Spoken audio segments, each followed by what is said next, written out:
আমের সিজন আর আম মাখা না খেলে হয় বলো? তাই জন্য দেখো গাছের একটা আম আমি টপ করে পেরে নিলাম। এরপর দেখো আমি আমটাকে ধুয়ে এরপর ছুলে নিয়ে এরপর দেখো গ্রেটারে করে আমি গ্রেট করে নেবো। তো আজকে একটা আমি নিয়েছি, কারণ কি এই আম মাখাটা শুধু আমিই খাবো। তো এখানে দেখো একটা আমি লেবু পাতা নিয়ে নিয়েছি, আর লেবু পাতাগুলোকে আমি কেটে এর মধ্যে দিয়ে দিলাম।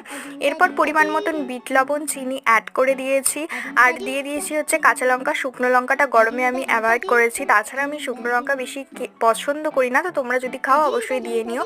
তো এখানে দেখো আমি সব কিছু দিয়ে এরপর একটুখানি মাখিয়ে নিচ্ছি। চলো এই ফাঁকে তোমাদের কয়েকটা কমেন্ট পড়ে নেওয়া যাক। ভাগীরথ ঘোষ কমেন্ট করেছে, আমার তিতির বাড়ি কোপায়ার। বঙ্গন স্টার কমেন্ট করেছে, আমাদের বাড়ি এসো, নিশ্চয়ই যাবো গো।